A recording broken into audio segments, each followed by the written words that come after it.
Hi hello friends எல்லாத்துக்கும் வணக்கம் and welcome back to our family. இன்றைக்கி நம்ம ஃபேமிலி கிச்சனில் என்ன பார்க்க போகிறோம்னு பார்த்தீங்கன்னா ஸ்டஃப்டு காளான் தாங்க பார்க்க போகிறோம். இது சாப்பிட்றதுக்கு ரொம்பவே ஸ்பைஸியாகவும் கிறிஸ்பியாகவும் இருக்குது. நீங்களும் ஒரு டைம் இதை செஞ்சு பார்த்துட்டு கீழே கமெண்ட் பாக்ஸில் கமெண்ட் பண்ணுங்கள் இது எப்படி இருக்குன்ட்டு. இப்போ வாங்க வீடியோக்குள்ளே போகலாம். வீடியோக்குள்ளே போகிறதுக்கு முன்னாடி ப்ளீஸ் சப்ஸ்கிரைப் பண்ணிக்கோங்க. பக்கத்தில் இருக்க பெல் ஐக்கனையும் ப்ரெஸ் பண்ண மறந்துடாதீங்க. இப்போ வாங்க வீடியோக்குள்ளே போகலாம். ஈஸ்ட் ரெடி பண்ணுறதுக்காக ஒரு வெதுவெதுப்பான அளவு சுடுதண்ணி எடுத்திருக்கேன். அதில் ஒரு ஸ்பூன் அளவு நான் வந்து சர்க்கரை சேர்த்துக்கிறேன். இதெல்லாம் நம்ம ஈஸ்ட்டு சேர்த்துக்குவோம்.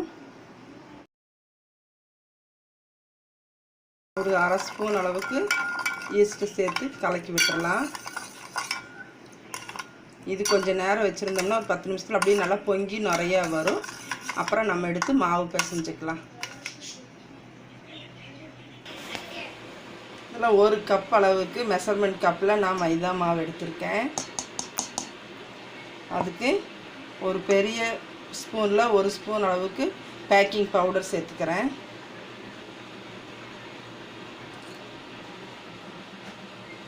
நம்ம சமையலுக்கு சேர்த்துற சோடா உப்பு கொஞ்சமாக சேர்த்துக்கோங்க. இது எல்லாத்தையும் நல்லா மிக்ஸ் பண்ணிக்கலாம். இப்போ வந்துட்டு ஈஸ்ட்டு கலந்து வச்சுருந்தோம் இல்லையா, அது நல்லா ரெடி ஆயிடுச்சு. அதையே இதனோட சேர்த்து நம்ம பிசைஞ்சுக்குவோம்.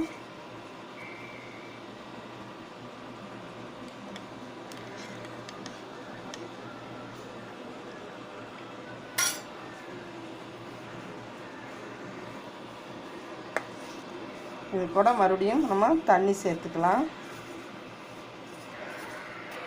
இப்போ மாவை நல்லா பிசைஞ்சிட்டோம். காஞ்சி போகாமல் கொஞ்சமாக இதில் எண்ணெய் சேர்த்துட்டு ஒரு மணி நேரம் 1.5 மணி நேரம் அதளவுக்கு இதை ஊற வச்சிடலாம்.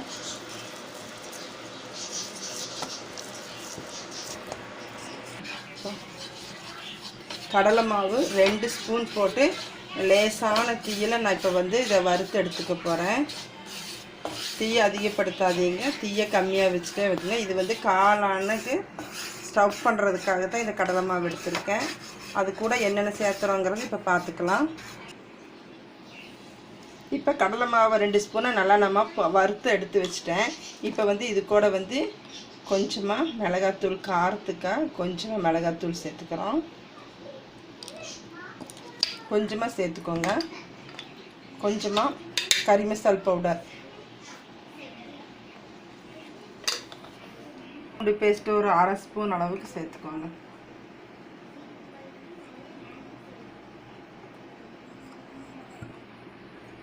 தேவைக்கேற்ப கொஞ்சமாக உப்பு சேர்த்துக்கோங்க. ஒரு 2 ஸ்பூன் அளவுக்கு தயிர் சேர்த்துக்கோங்க. இதை பெரட்டுறதுக்கு தான் தயிர், அதனால் அளவாக தயிர் சேர்த்துருங்க. இது எல்லாத்தையும் நம்ம நல்லா மிக்ஸ் பண்ணிக்கலாம். கொஞ்சமாக நறுக்குன்னா நான் மல்லி இலையும் சேர்த்துருக்கேன். இந்த மாதிரி கொஞ்சமாக மல்லி இலையும் சேர்த்து நல்லா கலக்கிக்கிங்க. இப்போ வந்து ஸ்டஃபிங் வந்து ரெடி ஆகிடுச்சு.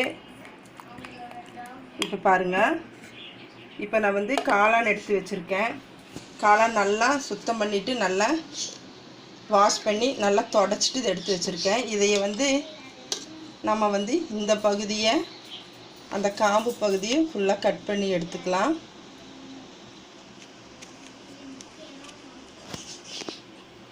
இந்த மாதிரி நம்ம உள்ள ஸ்டஃப் பண்ணுறதுக்காக நம்ம இந்த மாதிரி எடுத்துக்கலாம். எல்லா காளானையும் கட் பண்ணிவிட்டு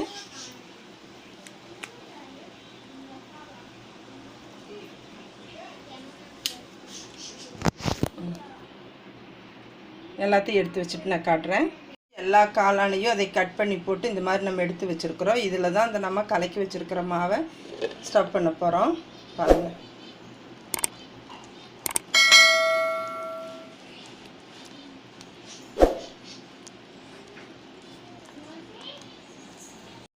ஒரு பாத்திரத்தில் நான் கொஞ்சமாக எண்ணெய் விட்டுருக்கேன். நிறைய எண்ணெய் விட்டு பொரிச்செல்லாம் எடுக்கல. நம்ம இந்த ஸ்டஃப் பண்ணி வச்சுருக்கிற காளானா ஒன்றுன்னா நம்ம இதில் எடுத்து வைக்கலாம். தீயை ரொம்ப கம்மி பண்ணி வச்சுக்கோங்க.